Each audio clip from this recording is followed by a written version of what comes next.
All right, thanks for joining us today. We're going to talk about the roots of addiction. We're not going to get so much into in this session substance abuse and the why, to's, and wherefores of drugs and alcohol, but we're going to talk more about the causes and root underlying problems that people use different forms of addiction to sort of deal with. So, like, why do people become addicted, or why do we use, whether it's a substance, or whether it's video games, or whatever it is, this kind of avoidant behavior, where does it come from? And so that's the one thing we're going to discuss today is the roots of this sort of attachment. And really what it comes down to is it's an attachment problem. um, what we're dealing with here when we talk about addiction isn't the it's a problem, but it's really a symptom of a deeper problem, which are attachment issues. So we're going to go into what attachments are are become can become problematic. So the first thing we need to look at is something called age-related crises. This is based on standard human development models, where at different ages of your life you go through different crises, and whether or not you're able to successfully resolve that crisis, it determines how effectively you're able to deal with the next age-related crisis when that presents to you. So a psychologist called Erickson, he developed a developmental model that's pretty widely accepted, and it says that personality develops in a predetermined order through 8 stages from infancy to adulthood. Each person experiences a psychosocial crisis that can positively or negatively affect your personality development. And in every crisis, these crises are called psychosocial because they involve the psychological needs of the individual conflicting with the needs of society. So, according to the theory, successful completion of this stage results in a healthy personality and the acquisition of basic virtues. But failure to complete a stage can result in reduced ability to complete further stages and therefore a more unhealthy personality and sense of self. The stages can be resolved at a later time. But the key takeaway is that at each stage, each individual faces a conflict between two opposing states that shapes their personality.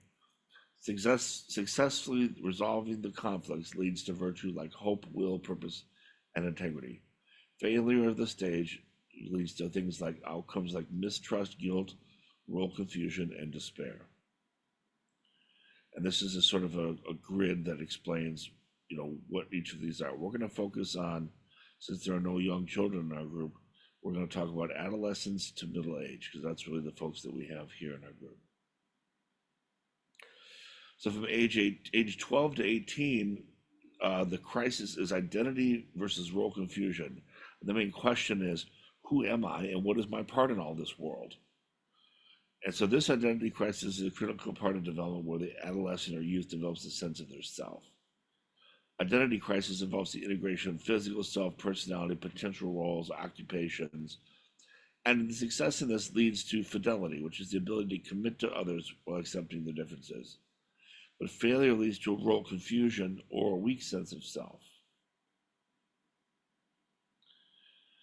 And from age 18 to 29, the crisis is intimacy versus isolation, as in, who are my people? Who loves me? Who do I love? So the major conflict centers on forming intimate, loving relationships with other people. This is true when people get married. Success at this stage leads to fulfilling relationships, or they remain single, right? So in this stage is you form intimate, loving relationships with others. Failure leads to feelings of loneliness and isolation. So people that aren't so successful in, let's say, romantic relationships in this period tend to become lonely or isolated or feel isolated. And from age 30 to age 64, it's generativity versus stagnation, which is, am I useful? Am I productive? Am I a contributor? So people focus on their lives building through their careers, families, and contributions to society. So if we feel successful in this stage, we lead to feelings of usefulness, that we've accomplished something, we're contributing to society. But failure leads to feeling unproductive, uninvolved, disillusioned, and being disconnected from the world. So, based on all of those things, those crises, success or failure can sort of um, predispose us to be, um, I would say, more or less predisposed to forms of attachment or forms of unhealthy attachment. So let's talk about what attachment is, what attachment theory is. Attachment theories hypothesizes that the early caregiver relationships in our life, let's say our parents or our nannies or our, who's ever caring for us, they establish the emotional, the social development foundations.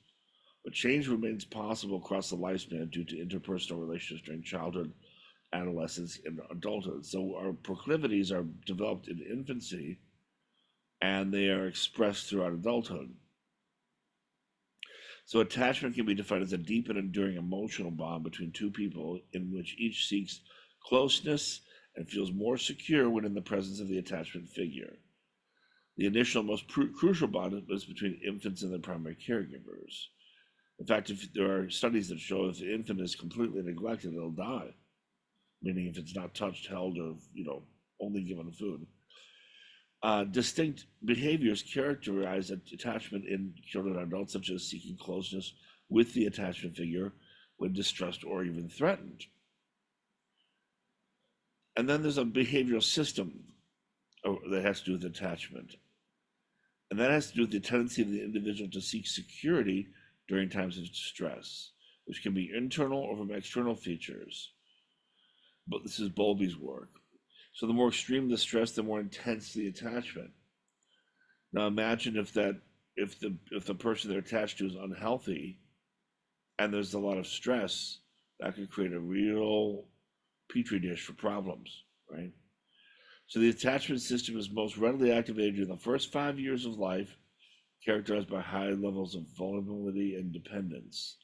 Once the attachment system is activated, the infant is motivated to seek proximity to significant others to protect themselves from physical or emotional harm. If the goal is achieved, the infant feels safety and security, and their attachment system becomes deactivated. The infant will call upon a range of attachment behaviors with the goal of attaining proximity to the attachment figure. And there are different styles. So, based on how people parent their children, you get 4 different attachment styles. The upper left being the healthiest, and the others being unhealthy.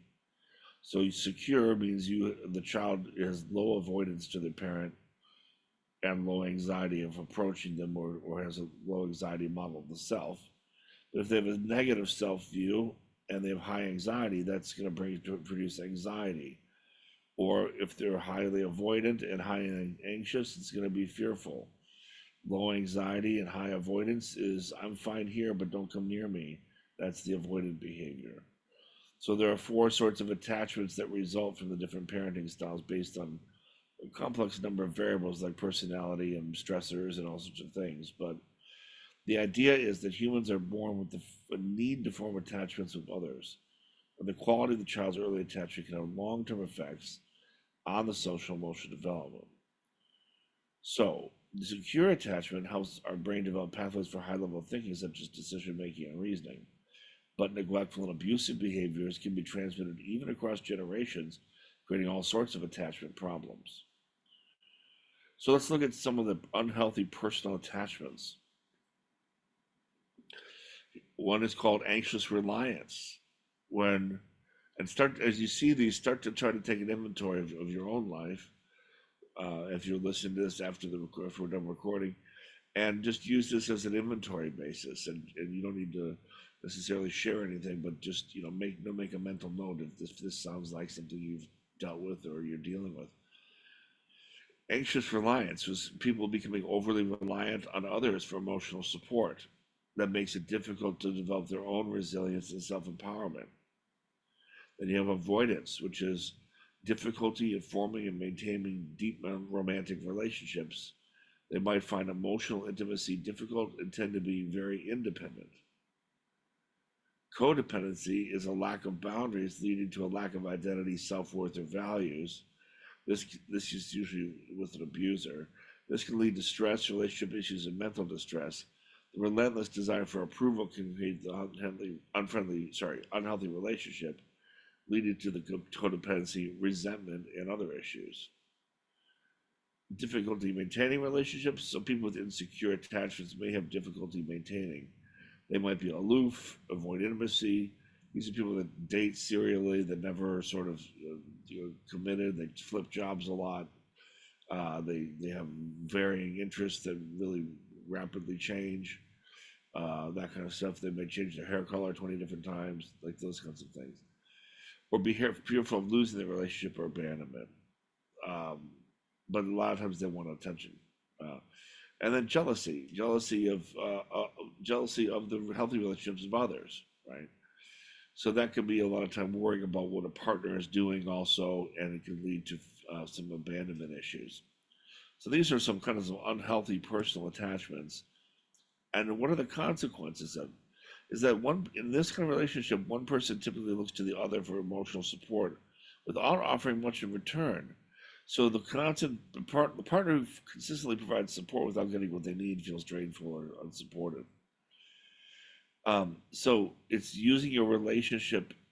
What the consequences are, they're using a relationship object to define your sense of worth. You have a hard time imagining life without the other person or without that object. So we're going to talk about what those objects are, not just a person, but it's an object. And then neglecting your basic needs to prioritize someone else's, or neglecting your needs to prioritize the use of the object. Like, I'm not going to eat, I'm going to drink, that kind of stuff. So, attachment causes. Why do we have these attachment problems? Well, first of all, we need to understand that God is not the source of our attachment problems. James 1:12-16 reminds us, "Blessed is the man who endures temptation, for when he's tried, he will receive the crown of life, which the Lord has promised to them that love him. But let no man say when he's tempted that I'm tempted of God. For God cannot be tempted with evil, neither does he tempt any man. But every man is tempted when he's drawn away of his own lust and enticed. Then when lust hath conceived, it brings forth sin, and when it's finished, it brings forth death. Do not err, my beloved brethren." So we cannot blame God for the problems that we have. We have to look for healing and understanding and wisdom to see ourselves as He sees us, and to do the work to release ourselves from these attachments. So, what things cause unhealthy attachment? Here are some parent triggers. We all have parents, right? We all have imperfect parents. But here are some ways in which parents can trigger this sort of unhealthy attachments in their children, or who have attachments to their children. First of all, you have the distant or avoidant parent. That's someone who's either emotionally and physically detached, and they don't communicate love. They don't touch their kids. They don't tell no words of affirmation, no good jobs, no attaboys, barely look at them, physically sort of ignore them, that kind of thing. Absent, parents who are not present due to divorce, jail, death, business, travel, whatever the cause, right, wrong, or indifferent, necessary or otherwise, for the child, they sense the absence. And so they either transfix on the missing parent, or they look to replace it in someone else. A lot of times this happens with young girls with no fathers. They'll go sneak a boyfriend to replace the father figure, and sometimes get involved with sexuality much too early because they're looking for intimacy that they didn't receive from a father. It's pretty common. Negligence. This is parents with general disregard for the children's needs or their behavior. They don't care what their grades are. They don't discipline them. They don't care if they're out there getting hurt in the dirt. They don't care. Uh, so on the one hand, that provides the child with a lot of opportunities for independence, but then they only attach to themselves, and they don't form proper relationships with others because they don't have concern with the impact of what they're doing in a social perspective. Imposing or excessive. These are hyper vigilant parents who are overly anxious and controlling through fear. What are you going to do? What are you going to do? What are you going to do about that? What are you going to do about this? What are you going to do that? It's constant peddling of fear and paranoia. uh, outright abusive. Parents use excessive and arbitrary force as a means of discipline. Restrictive and insulating. They instill intense fear or paranoia. Vaccines are going to give you diseases. The government is evil. It's all about others, right? And therefore they create an insular family that sort of is not allowed to really properly socialize and integrate with society. Think it's kind of like a family, a cultic family. Smothering. This is sort of like the imposing excessive, but this is where typically a mother who's constantly hovering, solving all things for the child, not letting the child fail, and excessive and age inappropriate hugging and coddling. So, like coddling, when you normally coddle an infant, then you might coddle an 8-year old the same way.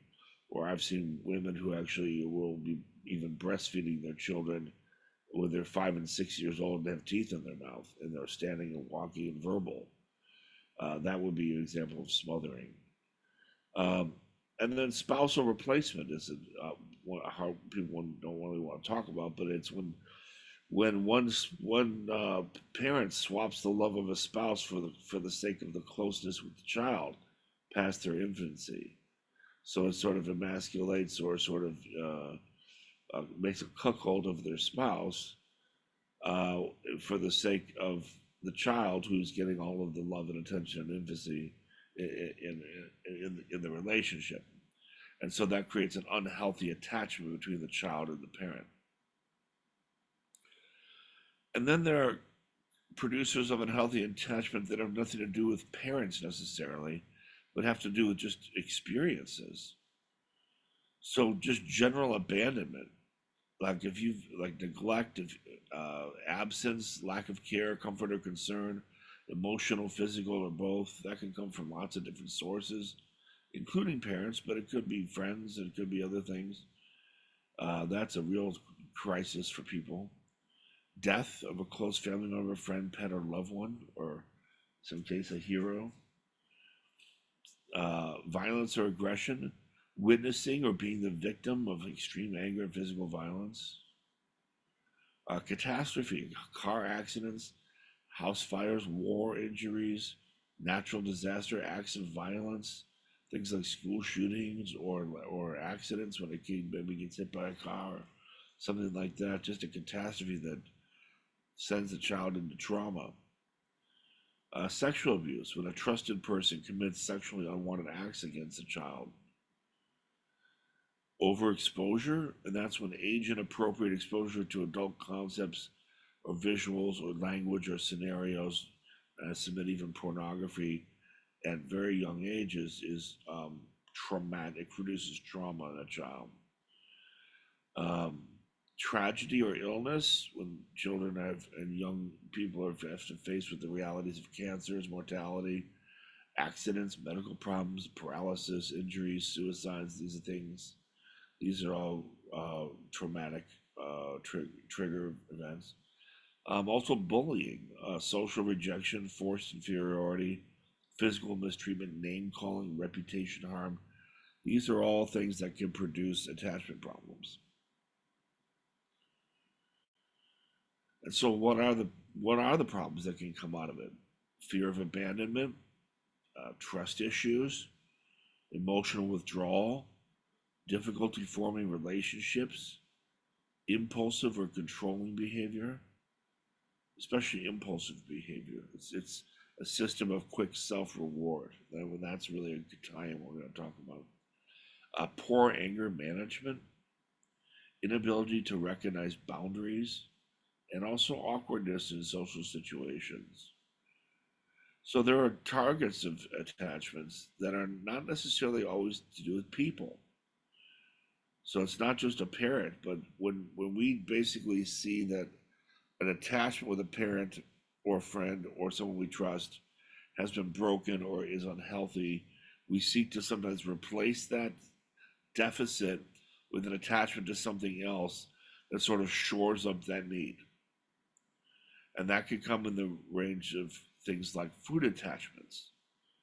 That includes things like gluttony, binging, food addictions, anorexia, bulimia. And those two actually tie into another one called body dysmorphia, where people obsess about their bodies and they are get very obsessive about the way that they look. Anorexia and bulimia are part of that. There's something called Adonis complex, where you're sort of worshiping your own beauty. Um, Obsessive training, gender identity issues. Some people do like excessive picking at themselves. Also, cosmetic surgery addiction is a big one.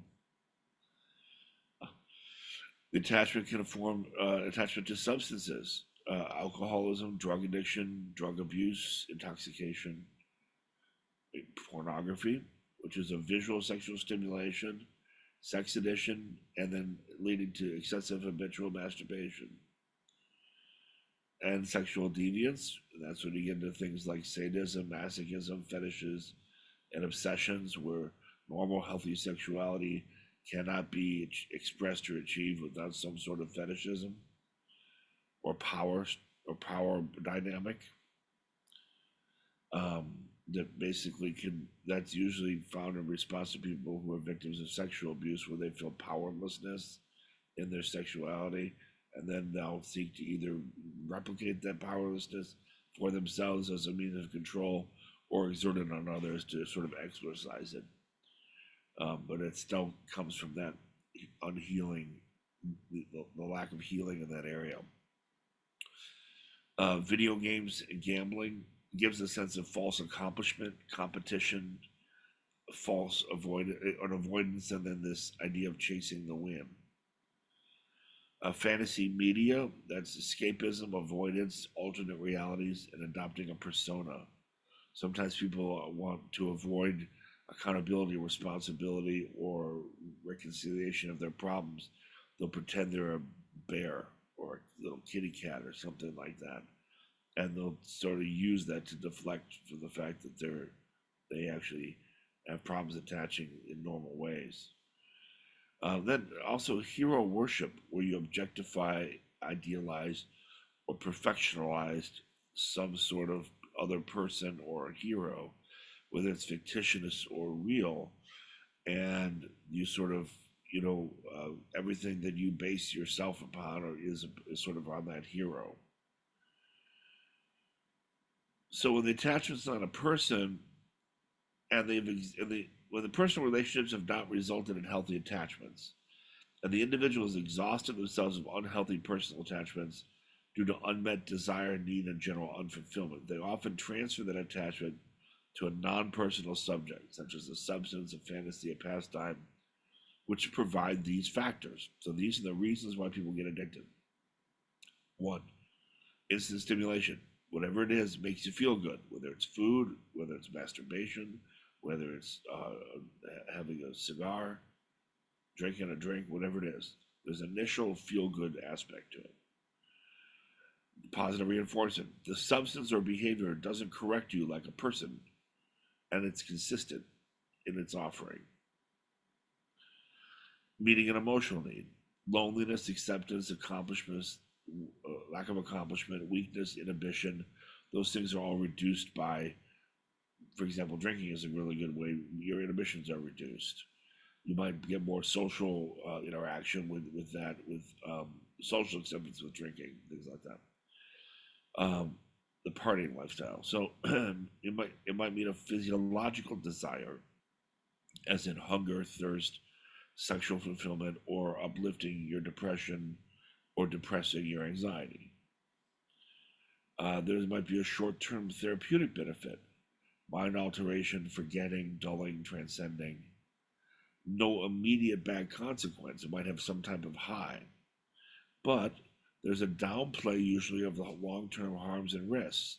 So risk because of those forementioned uh, immediate benefits, the risk factors are easily marginalized, ignored, and downplayed, sometimes to very serious detriment to the person, even to the point of death. An aggression and protection. So when someone gets in between the object of the attachment, whatever it is, there's hostility that comes immediately toward anyone trying to separate them from the attachment. because the body is physiologically uh, dependent on what it thinks it needs. So when an unhealthy attachment is allowed to persist unchecked, it can lead to obsession, fixation, or abuse of that relationship. But when the fixation takes hold over time, it becomes addiction because your will becomes subordinate to the desire. No matter how much you want to, you still find that when you're faced with it, you cannot choose not to. So the greatest exception to this would be the powerful drugs of all sorts, which are designed specifically to produce physiological addiction through manipulation of the body systems and pleasure centers. So in some cases, the substance is so strong that the human will simply cannot contend with the powerful effects the drug produces. Altered consciousness, psychosis, mental illnesses, brain and body damage, and more can result. So an addictive behavior is a behavior or a stimulus related to behavior that's both rewarding and reinforcing, but it's associated with the development of addiction. There's two forms of it: substance use disorders and behavioral addiction. So behavioral addiction, different than substance abuse addiction, is the failure, it's sort of the precursor too. It's the failure to resist an impulse, a drive or temptation to perform an act that's potentially harmful to the person or others. So many impulse control disorders appear to share core features with substance addictions, like gambling, kleptomania, compulsive buying, pathological skin picking, sexual addiction, excessive tanning, computer or video game playing, internet addictions, for example. So, how one of the ways too that it's unhealthy, these unhealthy relationships, they can actually affect our view and relationship with God in ways we don't even perceive. So here are a few ways in which unhealthy attachment can distort our view of God. It's not uncommon for people with attachment disorders and behaviors to struggle in their walk with God. For example, someone who had an absent parent might struggle with the fact they can't see or easily hear God. Someone whose parent beat them or yelled at them might envision God as angry, judgmental, or condemning. Someone who is sexually abused might blame God for not protecting them or not getting justice for being wrong. Someone whose parents let them do whatever they want might have trouble accepting a single moral law or any system of you can'ts. Victims of tragedy might struggle with why God doesn't appear to intervene, or the idea of if God is good, why is there evil? And finally, perfectionists might view God as pleased with them when they do well, but angry when they don't. And all of these are distorted views of God. And then before we go into our next session, which we'll record again next week, there's some memory verses for us to remember as we walk forward. 1 John 4 and 8 says, he that loves not knows not God, for God is love. We have to remember that the source of God is love for us.